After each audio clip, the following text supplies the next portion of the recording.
படிப்பறிவற்ற பாமர மக்கள் கஷ்டப்படும் போதுதான் அதை உணர்வான். இப்ப என் மக்கள் கஷ்டப்பட ஆரம்பிச்சிட்டான், இனி வருவான்.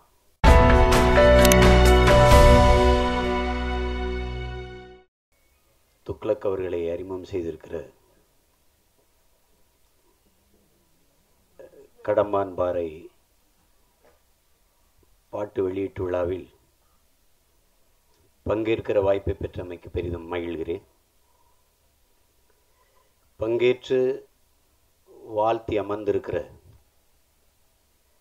அத்துணை பெரிய ஆளுமைகளுக்கும், அரங்கை நிறைத்து அமர்ந்திருக்கிற என் அன்பு சொந்தங்கள், உங்கள் அனைவருக்கும் என் அன்பு வணக்கம்.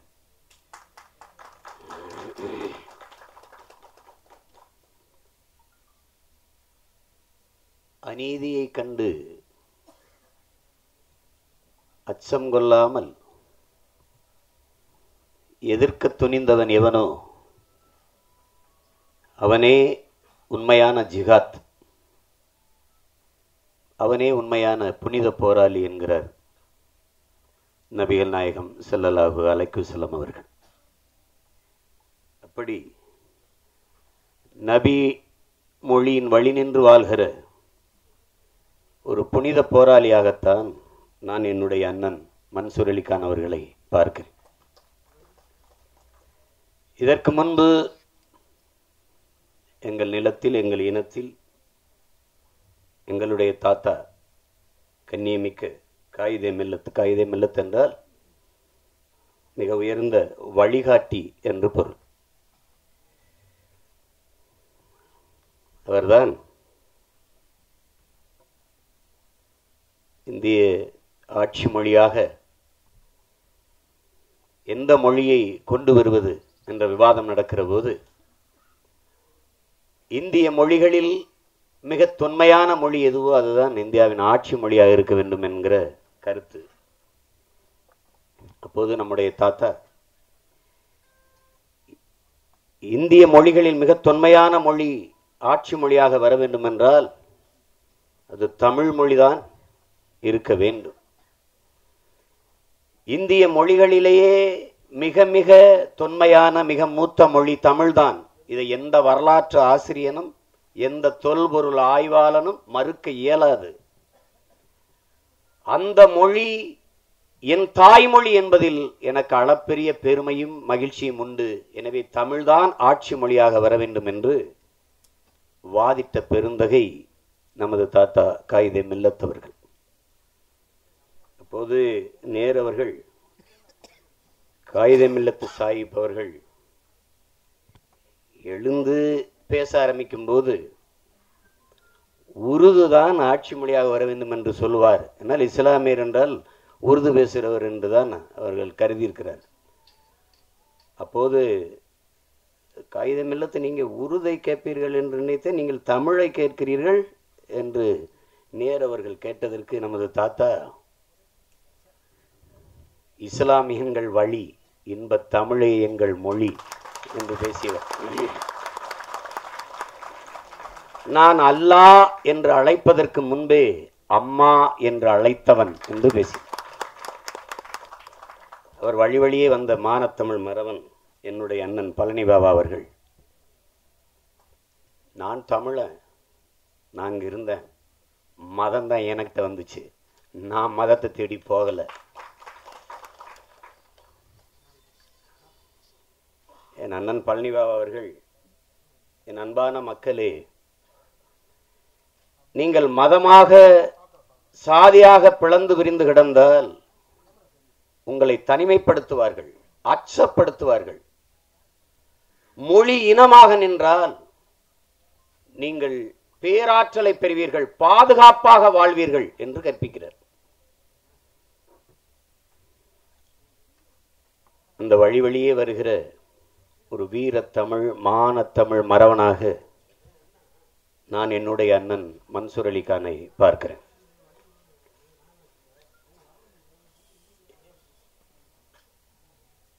நான் அவரை கூப்பிடல, என் பக்கத்துக்கு வாங்க, என்னோட வந்து நில்லுங்க, அதெல்லாம் நான் கூப்பிடல.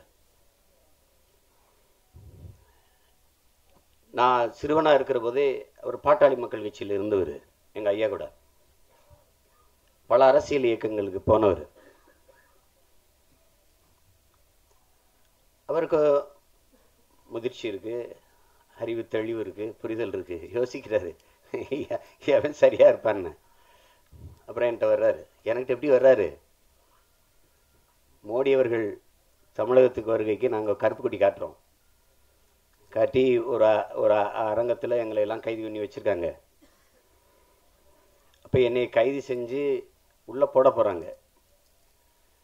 என்னை கைது செய்யக்கூடாதுன்னு போராடின அவரை கைது பண்ணிட்டு என்னை விட்டுட்டாங்க. அந்தப்ப நான் ரொம்ப மன கஷ்டப்பட்டேன். எனக்காக ஒரு மனிதன், சரிங்க, என் தம்பி துக்ளக்கும் அவங்க தம்பி அவரும் என் கூட வீட்டில் பார்த்தாங்க.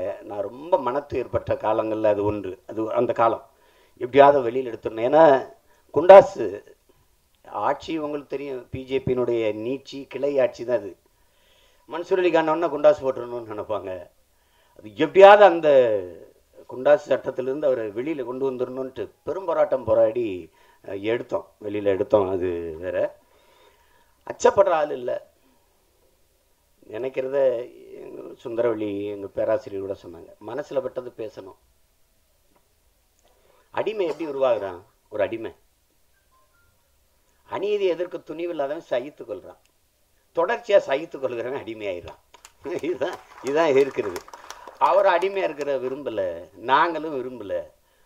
அதுதான் பிரச்சனை. இங்கே உலக புரட்சியாளர்லாம் இங்கே பாருங்க, ஹோசிமின் வியட்நாம் விடுதலைக்கு முன்னெடுக்கும்போது ஒரு புரட்சிகர முழக்கத்தை முன்வைக்கிறான். 1000 ஆண்டுகள் அடிமையாக வாழ்வதை விட சுதந்திரமாக சாவது மேலானதுங்கிறான். அதையே தான் புரட்சியாளர் அண்ணல் அம்பேத்கர் 1000 ஆண்டுகள் நாம் அடிமையாக வாழ்வதை விட ஒரு நொடியேனும் சுதந்திரமாக வாழ்ந்து சாவது மேலானதுங்கிறார். இந்த தத்துவங்களை உள்வாங்கிய எங்கள் தலைவன் என்ன சொல்றான்? 1000 ஆண்டுகள் நாம் அடிமையாக வாழ்வதை விட சுதந்திரமாக சாவது மேலானது, அதுவும் அந்த சுதந்திரத்திற்காக போராடி சாவது அதை விட மேலானதுங்கிறான். அப்படி அடிமையாவால் அவர் விரும்பல, அச்சப்படல. அது இப்ப நமக்கு ஒரு அரசுன்னு சொல்லக்கூடாது, தரிசுன்னு தான் சொல்லணும். அது ஏதோ ஒன்று நடக்குது. என்ன விமர்சிச்சாலும் மான ரோசம் சூடு எதுவும் வர்றதில்லை. நானும் வாய் வலிக்கு திட்டிட்டு சோர்வாயிட்டேன். இதுக்கு மேல பேசுறதுக்கு வார்த்தை இல்லை. ரொம்ப என்ன மானங்கட கேட்டாலும் அதுக்கு ஒன்றும் உரைக்கிறது இல்லை. அதிகபட்சமான வழக்கு. திடீர்னு முடிவெட்டிக்கிறீங்க. காலையில் 2 காவலர்கள் அவன் மரியாதை தான் இருக்காங்க. என்ன நம்ம ஆளுங்க தானே. அண்ணா அண்ணா நாங்கள் இந்த காவல் நிலையத்திலேருந்து வரோம். என்னப்பா நீங்கள் 2013ஆம் ஆண்டு 13ஆம் ஆண்டு என்னப்பா எங்கே பேசியிருக்கேன்ப்பா? என்ன பேசியிருக்கேன் தெரியல என்ன, நீங்கள் நீதிமன்றத்தில் கேட்டுக்கிறீங்கண்ணே. ஒரு அழைப்பானையை கொடுத்துட்டு இன்னும் வழக்குன்னு இல்லை, 196 வழக்கு என் மேலே. நானும் சரி என்னதான் முடியதை போட்டு தான் பாருங்களேன் அப்படின்னு. அவ்வளோதான் அவங்களால முடியும். அச்சப்பட்டு ஒன்றும் ஆகிறது இல்லை. அதனால் அம்பேத்கர் நமக்கு கற்பிக்கிறாங்க, ஒருவன் அடிமையாக இருக்கிறான் என்பதை உணர்த்தி விடு, பிறகு அவனே கிளர்ச்சி செய்து போராடுவான் என்று சொல்றாங்க. நான் தெளிந்து உணர்ந்து இருக்கிறேன். நான் அடிமை, நான் ஒரு இந்திய அடிமை. நான் விடுதலை பெறலை. நான் மொழி அடிமை, சாதி அடிமை, மத அடிமை, கடவுள் அடிமை. எனக்கு ஒரு விடுதலையும் கிடையாது. நான் ஒரு பொருளாதார அடிமை. இந்தியா வந்து வெறும் அற்ப அரசியல் விடுதலை தான் பெற்றிருக்கு. ஒரு விடுதலைங்கிறது பல படிநிலைகளை கொண்டது. அறிவார்ந்த எனது அன்பு சொந்தங்கள், என் தம்பி தங்கைகள் விளங்கிக் கொள்ளணும். இது விடுதலையே பெறல. இது ஒரு ஏமாற்று, வெற்றி சொல். சமூக விடுதலை இருக்குது. உயர்ந்த சாதி தாழ்ந்த சாதி என்ற ஏற்றதாழ்வற்ற சமூக விடுதலை அதை இந்தியா பெறல. ஏழை பணக்காரன் பாகுபாடற்ற வர்க்க விடுதலை பெறணும், அதை இந்தியா பெறல. பாலியல் வேறுபாடற்ற ஆண் பெண் என்ற பாலியல் வேறுபாடற்ற பெண்ணிய விடுதலை அடையணும், அது இந்தியா பெறல. இந்த விடுதலை எல்லாம் பெறல, இந்தியா பெறல. கேவலம் பெண்களை போற்றாத எந்த சமூகத்திற்கும் உயர்வு கிடையாது, பெருமை கிடையாது. சீன பெருஞானி கன்ஃபியூசியஸ் சொல்றான், என் அன்பு சொந்தங்களே, என் அருமை பெற்றோர்களே, என் அன்பு தம்பி தங்கையில கற்பிக்கிறான், உன் தாயை மற்றும் கண்ணீர் சிந்த விட்டுறாதேங்கிறான். உன் தாயின் ஒவ்வொரு துளி கண்ணீரையும் கடவுள் கணக்கெடுத்துக் கொண்டிருக்கிறான் என்று சொல்றான்.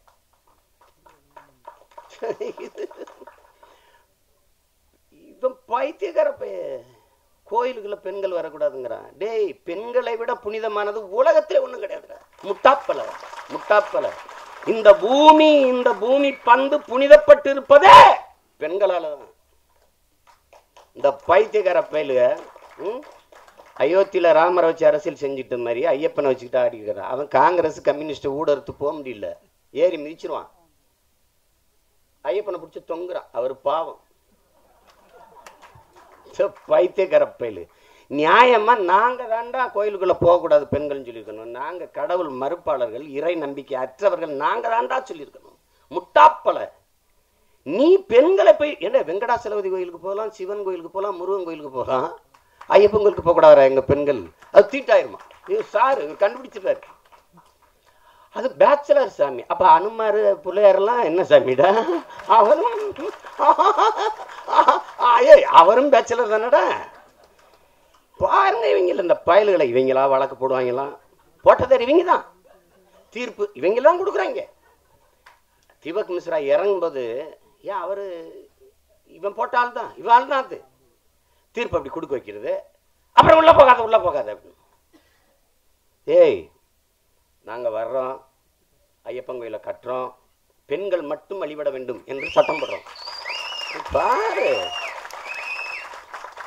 சரி, எங்க ஆத்தாள் அக்கா என் தங்கச்சிக்கு தீட்டுடா. சரிடா, பிரசிடென்ட் ஆஃப் இந்தியா வேண்டாம் கோயிலுக்குள்ள உள்ள அவருக்கு மென்சஸ் வருதாடா, அவரும் தீட்டாடா. பரதேசி நாய்களை அது ஒரு மானங்கட்ட கழுத. வெளியில பதவியை விளைவிட்டு வெளியில போய் கேவலப்படுத்தாம இவங்கள ஓரத்துல மரத்தினருக்கு வந்து யாகம் வளர்த்துக்கிட்டு கேவலம். அவரு இந்த அயோக்கிய பயலுக்கு சொல்றாங்க கோயிலுக்குள்ள பெண்கள் போனா புனிதம் கெட்டுடும். பாலியல் வேறுபாடற்ற சமத்துவம். பெண் விடுதலை இல்லையே மண் விடுதலை இல்லை எங்கள் தலைவங்கள் கற்பிக்கிறான். பெண்ணடிமை தீரும் மட்டும் பேசும் திருநாட்டில் மண்ணடிமை தீர்ந்து வருதல் முயல் கொம்பே. புரட்சி பாவலன் பாடுறார். பெண்களை போற்றாத எந்த சமூகமும் பெருமை அடையாது. இப்படி ஒரு கேவலம் எங்கேயாவது இருக்க பாருங்க. சட்டத்திற்கு முன்பு எல்லாரும் சமமா, ஆனா சாமிக்கு முன்னாடி சமம் இல்லையா? சரி, பெண்களை படைச்சது யாரு? சாமி தானே. ஏன் படைக்குது அப்படி? இந்த மாதிரி மனநிலை கொண்டவங்கிட்ட நாட்டை கொடுத்துட்டு இது ஒரு பைத்தியக்கார கூட்டம் திடீர்னு ஒரே நல்ல பணம் செல்லாதுன்றான்.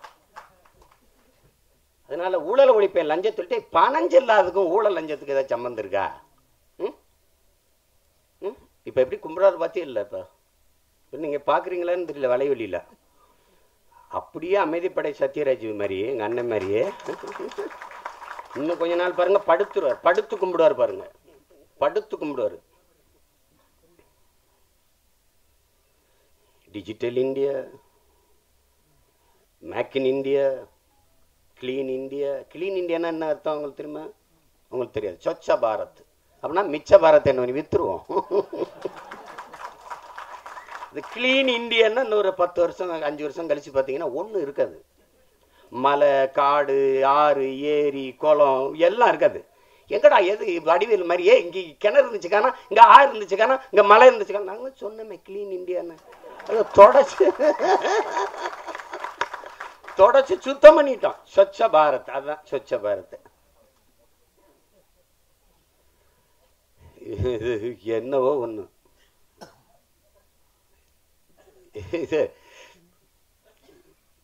என்ன பாட்டு வெளியிட்டு விழால அரசியல் இல்லாத ஒண்ணும் இல்ல ராஜா. அரசியல் ஒரு வாழ்வியல் ராஜா. திரைப்படத்தை விட ஆகச்சிறந்த அரசியல் ஒன்றும் கிடையாது. இங்க இருக்கிற கதிரேசன் எங்க பிரவீன் காந்தி எல்லாம் கூட என்னடா அரசியல் ஒரு வாழ்வியல். காலையில நீ பிதுக்கிற பர்பஸில் இருந்து, குடிக்கிற தேநீர்ல இருந்து, படிக்கிற செய்தித்தாள் இருந்து, பார்க்கிற வேலையிலிருந்து, வாங்குற சம்பளத்திலிருந்து, சாப்பிடுற சோறு எல்லாத்தையும் தீர்மானிப்பது அரசு. அந்த அரசை நிர்மாணிப்பது அரசியல்.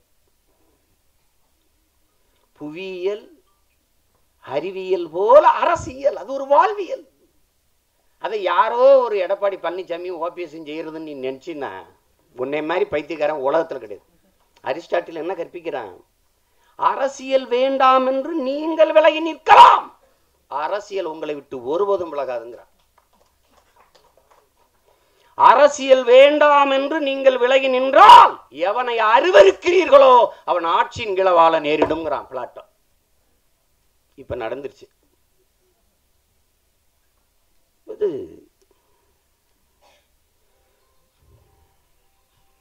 இங்க நிறைய பேரு அவர் அரசியல்வாதி அப்படிலாம் அவருக்கு தனியா 4-5 கையெல்லாம் ஒன்றும் கிடையாது.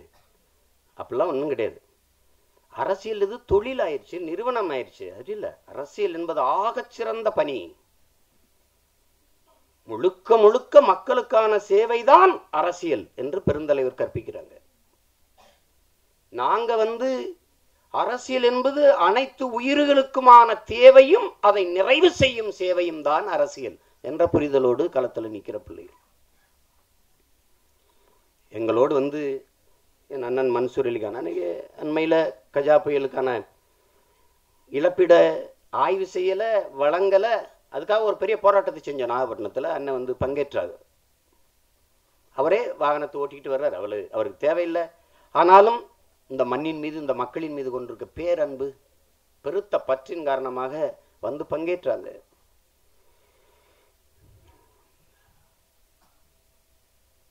அது எல்லாரும் அதை செய்யறது இல்லை.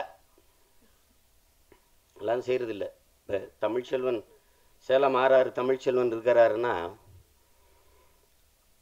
ஒரு கொடையாளி. பணம் எல்லாத்தையும் இருக்கு, அதை பிறருக்கு கொடுக்கிற மனம் இருக்கா அப்படிங்கிறதா இங்க இருக்கிற சிக்கல். எல்லாரும் பணத்தை தேடி ஓடும்போது நாங்க இனத்தை தேடி ஓடிக்கொண்டிருக்கிறோம். வருமானத்தை விட இனமானம் பெரிது என்கிற எண்ணத்தை கொண்டு நாங்கள் ஓடிக்கொண்டிருக்கிறோம். இதுல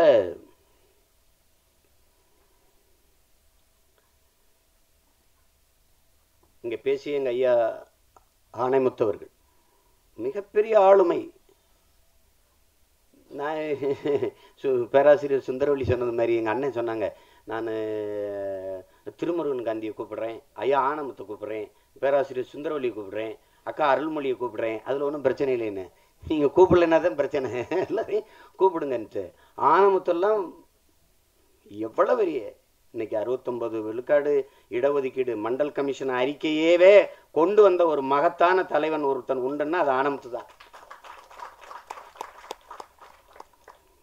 ஒரு வாழும் பெரியாரா தான் நம்ம அதை பார்க்கணும், அவரை பார்க்கணும்.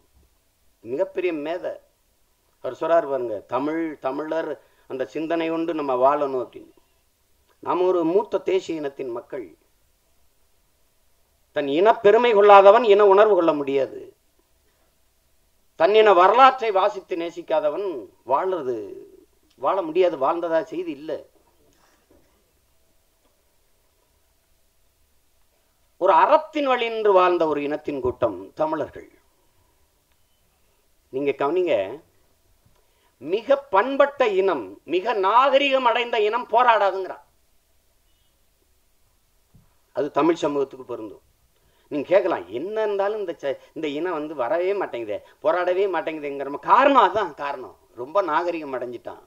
சிந்து சமவெளி நாகரிகமே தமிழனின் தொன்ம நாகரிகம் தான். ஆதிச்சநல்லூரை தோண்ட மாட்டான். ஏன்னா அவன் மூத்த குடியை தெரிஞ்சிடும். அவன் தோண்ட மாட்டான். கீழடியை தோன்றான தோண்ட மாட்டான். இவன் பைத்தியக்காரன் தோன்றானா மூடுவான், மூடுறானா தோண்டுவான். அங்கே போய் கதிராமங்கலத்துலேயும் நெடுவாசல்லையும் தோண்டாதேன்னா தோண்டுவான். இங்கே தோன்றா கிளடின்னா. ஏன்னா 2300 ஆண்டுக்கு முன்னாடி தமிழன் தொழில் நகரம் வச்சு வாழ்ந்துருக்கான் பாருங்க. நீங்க நம்புறீங்களோ இல்லைங்க பாருங்க, மண் இதுல அப்படி குழாய் போட்டு ஒரு உரிய உலை வச்சு அவன் தொழில் நகரம் வச்சு வாழ்ந்துருக்கான் தமிழன் 2300 ஆண்டுக்கு முன்னாடி. இப்ப இவ்வளவு வளங்கள் எப்படி வருது? மீத்தேன்ங்கிறான். மீத்தேன் எப்படி வருது? நிலக்கரியின் வெடிப்பு, நிலக்கரிக்குள்ள சின்ன சின்னதா வெடிப்புக்குள்ள இருக்கிற காற்று தான் மீத்தேன், எரிகாற்று. இது எப்படின்னா பல ஆயிரம் ஆண்டுகளுக்கு முன்பு பூமிக்குள்ளே புதைந்த மரம், செடி, கொடி, இலை, தழை இதெல்லாம் மக்கி மண்ணோடு மண்ணா போய் நெருப்பு வெப்பத்தினாலும் அழுத்தத்தினாலும் கரியாயிருது. அந்த கரி தான் நிலக்கரியாகுது. அந்த கரியின் வெடிப்புக்குள்ளே இருக்கிற காற்று தான் மீத்தேன் என்கிற எரிகாற்று. அப்ப பல ஆயிரம் ஆண்டுக்கு முன்னாடி ஒரு நம்ம முன்னோர்கள் வாழ்ந்திருக்காங்க. இந்த பெருமை தமிழனுக்கு வரக்கூடாது நினைப்பேன். சிபிசி மத்திய அரசு பாடத்திட்டத்தில் வீர சிவாஜியை படிப்ப, என் பாட்டன் தீரன் சின்னமலை நீ படிப்பிய, என் பாட்டன் வஉசியை படிப்ப, கப்பலோட்டி தமிழனை படிப்ப, வல்லபாய் பட்டேலை படிப்ப, என் பாட்டனை படிப்பிய. ஒரு தேசிய இனத்தை அதன் வரலாற்றிலிருந்தும் அதன் மொழியிலிருந்தும் விலையேற்றுவது என்பது தற்கொலைக்கு சமம். அந்த இனம் செத்துரும். உனக்கு தாய்மொழியை கற்பிக்க மாட்டான், உன் இன வரலாற்றை கற்பிக்க மாட்டான். அப்படின்னா நீ அதுல இருந்து வெளியேறிட்டுனா உன் இனம் செத்துரும். ஒரு இனப்படுகொலை. துப்பாக்கி வச்சு சுட்டு உன்னை கொன்னா தானே, இது ஒரு படுகொலை தான். இங்க எவ்வளவு முட்டாள் இங்கிலீஷ் பேசினா அறிவு நினைச்சுக்கிட்டு இருக்கிற முட்டாள் பாருங்க, ஒரு பெரிய கூட்டம் இருக்கு. இங்கிலீஷ் அமெரிக்காவில் ஆடு மேய்க்கிறவன் ஆங்கிலம் பேசி ஆடு மேய்ப்பான், அறிவாளியா? பிரிட்டன்ல பிச்சைக்காரன் இங்கிலீஷ் தான் பிச்சை எடுப்பான், பெரிய அறிவாளியா? மரோடானா கேரளாவுக்கு வர்றாரு, உலக கால்பந்தாட்ட வீரன். கேரளாவில் பேட்டி கேட்குறாங்க ஊடகவியலாளர்கள், பேட்டி கொடுக்காம போயிட்டு இருக்காரு. ஒரு பையன் மட்டும் சேகுவரா உடைய போடுறான், ஜூனியர் விடல வேலை செய்யற ஒரு தம்பி. சேகுவரா அவனுடைய தலைவன், அர்ஜென்டினா வீரன். அர்ஜென்டினா சேகுவரா தன் தோள்பட்டையில சேகுவரா படத்தை பச்சை குத்தி வச்சுக்க மரோடனா. அந்த சேகுவரா படத்தை பார்த்தோன்னா அவனை மட்டும் கூப்பிடுறாரு, உனக்கு மட்டும் நான் பேட்டி தரேன்றாரு. நல்லா கவனிங்க. இந்த தம்பி முதல் கேள்வி கேட்கிறான். முதல் கேள்வி, உங்களுக்கு ஆங்கிலம் தெரியலையே, அவமானமா இல்லையான்னு. மரோடனா சொல்றான், இப்படி சிரிக்கிறான், டேய் என் தாய்மொழி தெரியலனா தாண்டா எனக்கு அவமானம், அடுத்தவன் மொழி தெரியலைங்கிறதுல எனக்கு என்னடா அவமானங்கிறான். இது என்னைக்கு தமிழர்களுக்கு புரிய போகுது? உலகத்தில் சீமான் நாம் தமிழர்னு ஒரு கட்சி வச்சிருக்கான், தமிழன் இல்ல, உலக பேரினத்திற்கு அரசியல் செய்யறாங்க. உலக பொதுமைக்கு புல்லு பூண்டு பூச்சி வண்டு ஆடு மாடு கோழி நாய் நரி மரம் செடி கொடி எல்லாவற்றுக்கும் அரசியல் செய்யறாங்க. உலக பொதுமைக்கு அரசியல் வைக்கிறான். பிரபாகரன் ஈழ விடுதலைக்கு போராடல, தமிழர்களை போல உலகெங்கும் ஒடுக்கப்பட்டிருக்கிற அத்தனை தேசிய இனங்களுக்குமான விடுதலை போராட்டத்தின் குறியீடு ஈழ விடுதலை போராட்டம். நீ அப்படிதான் பார்க்கணும். அண்ணல் அம்பேத்கர் தாழ்த்தப்பட்ட மக்களின் தலைவன் அல்ல. உலகெங்கிலும் ஆழ்தளத்தில் நிறவெறி இனவெறி என்று பல தளங்களில் தாழ்த்தி அழித்து வைக்கப்பட்டிருக்கிற அத்தனை தேசிய இன மக்களின் உரிமைக்கான போராளியாகத்தான் அண்ணல் அம்பேத்கரை நீங்க பார்க்கணும். குறியீடு அப்படிதான். நாங்க தமிழர்கள் அப்படி வாழ்ந்த கூட்டம். பிறப்பு ஒக்கும் எல்லா உயிருக்கும் பாடுறான், பிறப்பு ஒக்கும் எல்லா மனிதருக்கும் என்று ஏன் பாடல? பாடியிருக்க முடியாதா? பகுத்துண்டு பல் உறவுகள் ஓம்புக, ஏன் அப்படி பாடல? ஏன் அப்படி கற்பிக்கல? பிறப்பு ஒக்கும் எல்லா உயிருக்கும் என்று பாடுறான். பொது மறை கொடுக்கிறான். பைபிள் கிறிஸ்தவனுக்கு, குரான் இஸ்லாமியருக்கு, பகவத்கீதை குறிப்பிட்ட ஒரு மதத்திற்கு அப்படி இருக்கிற காலத்தில் உலக பொதுமைக்கு வைக்கிறான் ஒரு மறைய. உலகத்தில் தமிழன் தான் செஞ்சான். சீன எந்திரிச்சு என் மொழி தெரியாதவன் ஊமைன்னா, அரேபியன் எந்திரிச்சு என் மொழி தெரியாதவன் பிசாசுன்னா, ஆங்கிலேயன் எந்திரிச்சு என் மொழி தெரியாதவன் அநாகரிகமானவன்னா. எங்க பாட்டை எந்திரிச்சான் ராமநாதபுரம் மாவட்டத்தில் கணியன் பூங்குன்றன் எந்திரிச்சு என்ன சொல்றான்? யாதும் ஊரே யாவரும் கேளீர் என்று பாடுறான். வள்ளுவன் கம்பன் கபிலன் இளங்கோ எல்லாரும் உலகு உலகு உலகு என்று உலகம் தழுவி நேசித்து நின்ற இனக்கூட்டம் தமிழன். அகர முதல எழுத்தெல்லாம் ஆதி பகவன் முதற்றே உலகு உலகம் தழுவி நேசித்து நின்ற ஒரு இனத்தின் கூட்டம் தமிழர்கள். பிக் பேங் தியரிங்கிற 450 கோடி ஆண்டுகளுக்கு முன்பு சூரியனிலிருந்து வெடிச்சு சிதறிய துகள்கள் தான் இத்தனை கோள்களும். அதில் ஒன்றுதான் பூமி பந்து. 1.25 அடியில் எழுதுறான். அகர முதல எழுத்து எல்லாம். தமிழ் மட்டும் இல்ல, உலகத்தின் எல்லா மொழிகளும் அகர ஒளியில் தான் தொடங்குது. அது போல இந்த உலகம் தொடங்கியது சூரியனில் இருந்து. ஆதி பகவன் முதற்றே உலகு என்று வர்ற பல பைத்தியக்காரன் நாய்கள் தமிழ் அறிவியல் மொழி இல்லைம்பா. ஏய், அமெரிக்காவில் ஒரு டாக்டர் ஆய்வு செய்யறார். 16 வயசு குழந்தை, ஒரு பெண்ணு, என்ன சாப்பிட்டாலும் வாந்தி வந்துடுது. அவன் அப்படி யோசிச்சு யோசிச்சு யோசிச்சு என்னடா பண்றதுன்னு வைத்தியம் பார்த்து தண்ணி குடிச்சா கூட வாந்தி வந்துடுது.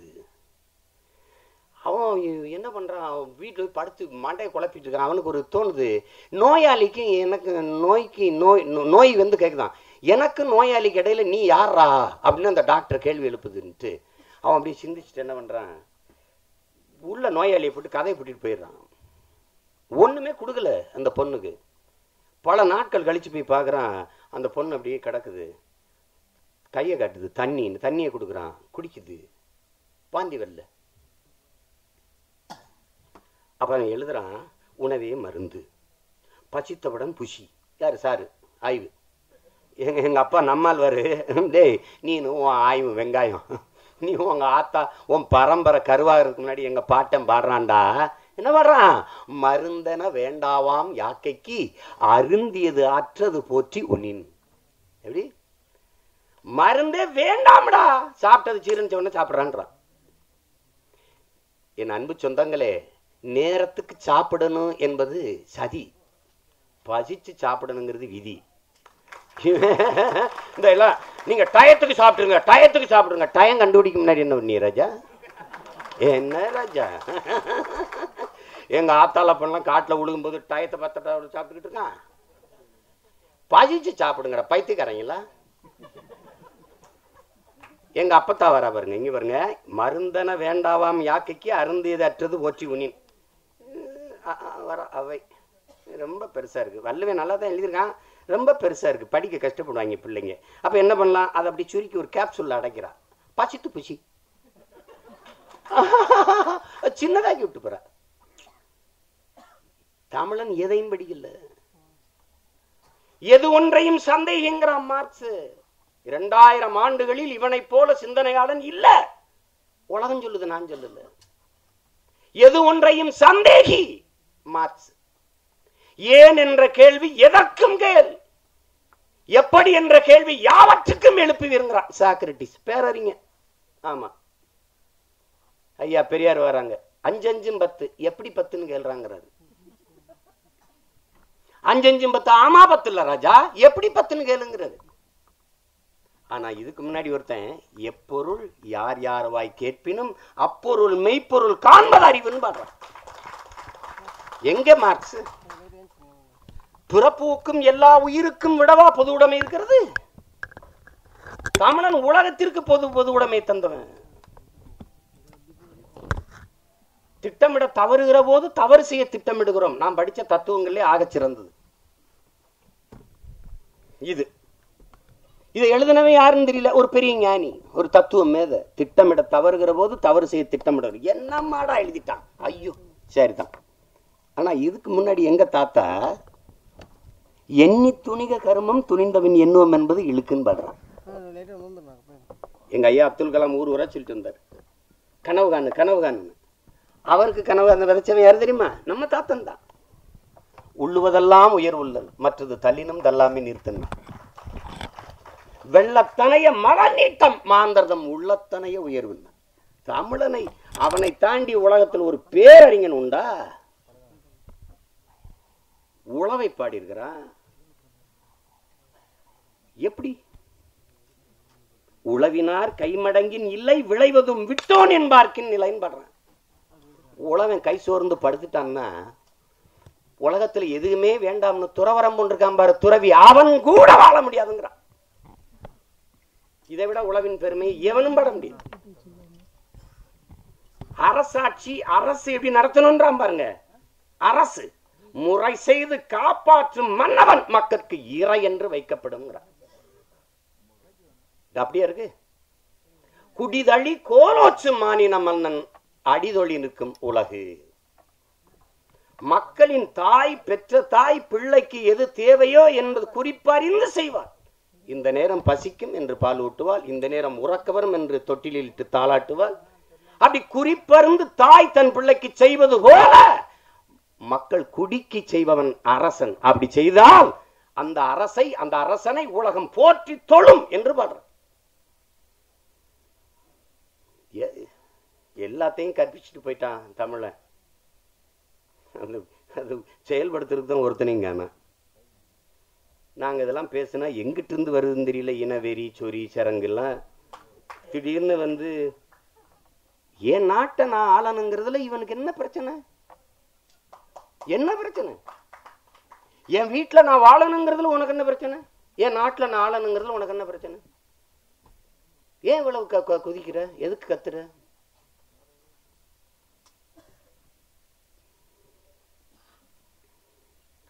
தமிழர்களை போல அறம் சார்ந்து நின்ற கூட்டம் நீங்க பாருங்க. அருண்மொழி சோழனும் அவன் மகன் அரசேந்திர சோழனும் பல நாடுகளை வெல்றான். ஆனா நீங்க வரலாற்றை தேடி பாருங்க, எந்த இனத்தையும் அடிமைப்படுத்தி தமிழர்கள் ஆண்டார்கள் என்ற பதிவு இல்லை. காரணம் அறத்தின் வழி நின்ற மறவர்கள். இங்க போய் பொழுதுபோக்கு போரிட்டு தெரிஞ்சிருக்கான் லூசுபே என் தாத்தன். சண்டையை போட்டு அவனை வென்றுட்டு அருண்மொழி சோழ நீ சிச்சி நீ ஆண்டுட்டு எனக்கு கப்பத்தை மட்டுங்கிட்டு கொடியேற்றிட்டு வந்தான். எங்களை கொடியேற்றல. மற்றவர்கள் படையெடுத்து வந்து எங்கள் நிலத்தை வென்றார்கள், கொடியேற்றினார்கள். அவர்கள் மக்களை குடியும் ஏற்றினார்கள். தமிழன் எதனால? பேரன்பினாலும் பெருந்தன்மையினாலும் பிழை செய்து விழுந்துட்டான். இப்ப கூட ஏதாவது பேசுங்களேன், திருடுறானே, யார் பார்த்துருல விடுப்பா, அண்ணே ஊழல் விடுப்பா, எவன்பா யோக்கியம், சகிப்பு. அது எதுக்கு? என்ன சொல்றான்? பண்பட்ட இனம் போராட வராதுங்கிறான். வராது. இது பாதி மாவட்டம் அழிஞ்சு வச்சு, பாதி நாடு அழிஞ்சு வச்சு தஞ்சை. உனக்கு கவலை இருக்கா? மேகதாதுல அணை கட்ட போறான்ற கவலை இருக்கா?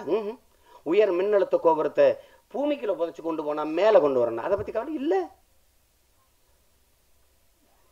புரட்சியாளர் லெனின்ட்ட போயிட்டு இந்த புரட்சிங்கிறீங்களா, அது எப்பதான் வரும்? அவரு இதுவரை வாழ்ந்தது போல இனி வாழவே முடியாது என்கிற நிலை எப்போது உருவாகுதோ அப்ப மக்கள் தானாக வந்து புரட்சி செய்வார்கள். எங்க அப்பாட்ட கேட்கிறாங்க நம்மாழ்வார்ட்ட, எப்ப தாங்க இந்த மக்கள் போராடும்? அறிவு உள்ளவனுக்கு உடனே சொன்னா புரிஞ்சிருது, வந்துருவான். படிப்பறிவற்ற பாமர மக்கள் கஷ்டப்படும் போதுதான் அதை உணர்வான். இப்ப என் மக்கள் கஷ்டப்பட ஆரம்பிச்சிட்டான், இனி வருவான். இங்க பாருங்க, உலகத்துக்கு சோறு போடுற உழவர் குடி வீதியில் வந்து போராடுது. உயிர் காக்கிற மருத்துவத்தை செய்கிற மருத்துவர்கள் வீதியில் வந்து போராடுறாங்க. மருத்துவத்துக்கு உதவி செய்கிற செவிலியர் சேவை பெண்கள் வீதியில் வந்து போராடிக்கிட்டு இருக்காங்க. அறிவை வளர்க்கிற ஆசிரியர் பெருந்தகைகள் வீதியில் வந்து போராடுறாங்க. மீனவ மக்கள் நம் சொந்தங்கள் வீதியில் வந்து போராடுறாங்க. மாணவர்கள் வீதியில் வந்து போராடுறாங்க. போக்குவரத்து தொழிலாளர்கள் வீதியில் வந்து போராடுறாங்க. ஊர்காவல் படை காவலர்கள் வீதியில் வந்து போராடுறாங்க. எல்லாரும் வீதியில் வந்து போராடி கொண்டு இருக்கும் போதும் சொல்லுது அரசு, நாங்கள் நல்லாட்சி செய்து கொண்டிருக்கிறோம் என்று சொல்லுது. என்னங்கடா உங்க கொடுமை, இதை எப்படி கணக்கில் சேர்த்துக்கிறதுன்னு தெரியல. எங்க ஐயா பிரபஞ்சன் அவர்கள் சொன்னது போல, என் நாட்டு பிரதமர் அறிவிக்க முடியுமா? பசியோடு நாங்கள் உறங்க செல்லவில்லை என்று என் தேசத்தின் பிள்ளைகள் சொல்லும் என்று இந்த நாட்டின் பிரதமர் அறிவிக்க முடியுமா? எத்தனை கோடிக்கணக்கான பிஞ்சு குழந்தைகள் பசியோடு உறங்க போகிறார்கள். ஆனாலும் என் தேசம் சொல்லுது வளர்கிறேன் என்று. பிச்சைக்காரர்கள் அற்ற தேசம்தான் பண்பாடு கொண்ட தேசம், நாகரிகம் அடைந்த தேசம், வளர்ச்சியை நோக்கி பயணிக்கிற தேசம். அப்படி சொல்லுமா? போக்குவரத்துல போகும்போது ஒரு நிமிடம் நிக்க முடியுமா உங்களால? அப்படி தட்டிட்டு எத்தனை பேர் பிச்சை. இது இது இது எப்படிப்பட்ட எப்படி எடுத்துக்கிறதுன்னு எனக்கு புரியல. இறந்தும் உயிர் வாழ்தல் வேண்டின் பறந்து கெடுக உலகை ஏற்றியான்ங்கிறது தமிழ் மறை. பிச்சை எடுத்தான் வாழணும்னு உன் தலையில ஒருத்தன் எழுதியிருந்தான்னா அப்படிப்பட்ட இறைவனை ஆடுறாங்க. பறந்து கெடுக உலகை இயற்றியான். வாய்களியே பேசிக்கொண்டிருக்குது. சின்ன சின்ன நாடுகள் பேரிடர் காலங்களில் எப்படி தன் தேசத்து மக்களை பாதுகாக்குது? புயல் வந்தாலும் சரி, வெள்ளம் வந்தாலும் சரி, தீ எறிஞ்சாலும் சரி, கண்டுகொள்வதே இல்லை நம்மள. இப்படியா?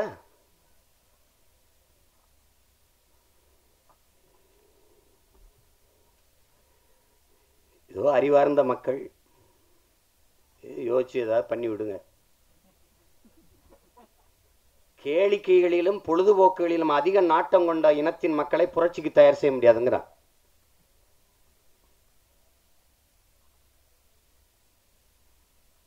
எது எக்கேடு கட்டு போனாலும் சரி, புதுப்படம் வந்தா போதும் நமக்கு.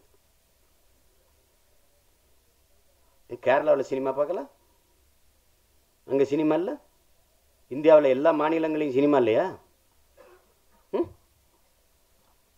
ஏன் மம்முட்டி மோகன்லால் கட்சி ஆரம்பிக்க முடியல? ஆரம்பிக்க சொல்லு பார்ப்போம். பிரேம் நசீர் மொத்த ரசிகரையும் கூப்பிடுறாரு, சூப்பர் ஸ்டாரு, 500 படங்கள் நடிச்சிட்டாரு. பல லட்சக்கணக்கான ரசிகர்கள் கூடி இருக்கும்போது உணர்ச்சி வசப்பட்டு நான் கட்சி ஆரம்பிக்க போறேன்றாரு. செருப்பு கழட்டி சரச்சரன்னு எடுத்து வீசிடுவான் மேடையில். அவர் ரசிகர்களே அதோட இறங்கி போனவர் தான். இது வரைக்கும் கேரளாவில் எவனுக்கும் கட்சி ஆரம்பிக்கணும்னு தோணல. அது வேற, இது வேற. உனக்கு எவன தலைவன் சொல்லுங்க, நல்ல கண்ண தலைவன் சொல்ல மாட்டேற, நாய் பேயெல்லாம் சொல்லிட்டு அலையிற. நல்ல கண்ணு போன்ற ஒரு ஒரு மா மனிதனை, ஒரு மேதையை போற்றாத தமிழ் சமூகம் எப்படி உருப்படும் நினைக்கிற நீ? வாஜ்பாய் போராட்டத்திற்கு எனக்கு இந்த சம்பந்தம் எழுதி கொடுத்துட்டு போன வாஜ்பாய் நாட்டின் பிரதமர், பாரத ரத்னா. அதே காலகட்டத்தில் தமிழகத்தின் ஒரு இளைஞன் மீசைய ஒவ்வொரு முடியா புடுங்கினா சுருட்ட வச்சு சுட்டா, நிர்வாணப்படுத்தி அடிச்சான். அந்த விடுதலை போராட்டத்தை விட்டு விலகாத ஒரு வீரன் நமது தாத்தன் நல்லகண்ணு. அவன் இந்த வரை நீ ஒன்னும் கொடுக்கல, அவனுக்கு ஒன்னும் கொடுக்கல. வார்டு கவுன்சிலர் கூட ஆகல, வார்டு கவுன்சிலர் கூட ஆகல. அவரு தேர்தலை நின்று தோக்கடிச்சிட்ட. தமிழ் சமூகம் மாதிரி ஒரு கேடு கட்ட கூட்டம் அவரை கண்டுகொள்ளல. எங்க அண்ணன் பாரதி பாட்டை பாடினாரு. தனி ஒரு மனிதனுக்கு உணவில்லை என்றில் ஜகத்தினை அழித்துடுவோங்கிறான் பாரதி. அவனே பட்டி விட்டு கொன்றுச்சு. யாரு? ஒருத்தனுக்கு சோறுனாலும் உலகத்தை அழிப்போம்டான்னா. அதை அப்ப பேசணும்னா வன்முறையை தூண்டிட்டோம்பா. இவங்க வழக்கு போட்டாலும் போடுவாங்க. அது பாரதி சொன்னதுனால அப்படி கோர்ட்டு போய் பார்த்துக்கிறீங்கம்மா. என்ன அப்படித்தான் போட்டான். ஒரு இனம் முற்று முழுதாக அழித்து ஒழிக்கப்படுமானால் அதை தடுப்பதற்கு எந்த விதமான வன்முறையிலும் ஈடுபடுவேன். இது நான் சொல்லல, காந்தி சொன்னது. இதை நான் பாளையங்கோட்டையில பேசிட்டேன். காந்தி சொன்னாருன்னு சொல்லிதான் பேசிட்டேன். எனக்கு தேசிய பாதுகாப்பு போட்டார் ஐயா கலைஞர். கருணாநிதி போட்டு உள்ள போடுறது இன்ஸ்பெக்டர் என்ன காந்தி சொன்னாருன்னு தானே சொல்லியிருக்காரு. அது நீதிமன்றத்துக்கு பார்த்துக்கிட்டு வழக்க சோடிச்சு விடியா. அப்ப அந்த பாரதியவே பட்டினி போட்டதானே இந்த சமூகம். உயிரோடு இருக்கிறவரை பைத்தியக்காரன், செத்தா மககவி ஆக்கிட்டான். செத்தவரை செத்தாதான் பாராட்டுவாங்க. ஒரு கொடுமை.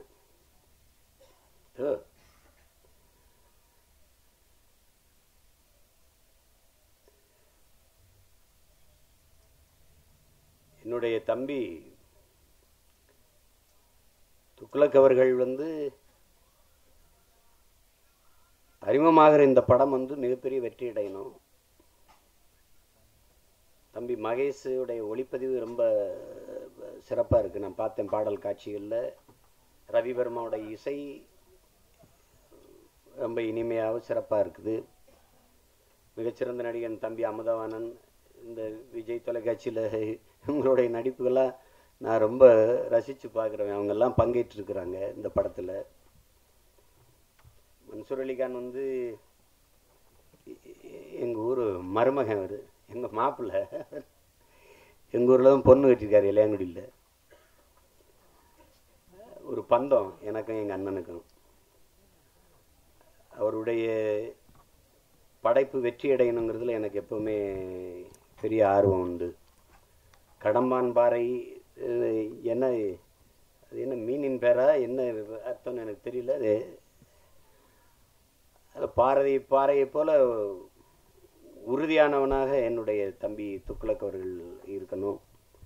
ஒரு கொள்கை பிள்ளை அவனுக்கு தம்பி எங்களுடைய மேடையில் எங்களுடைய மழலையர் பாசறையில் பேசுகிறான். அவன் மீரான் பெரிய ஆற்றலால் அவன். நீங்கள் தொடங்குங்க, அவனை அறிமுகம் செஞ்சு தொடங்கி விடுங்க, நாங்கள் அவனை தோளில் தூக்கி வளர்த்து கொண்டு வருவோம்.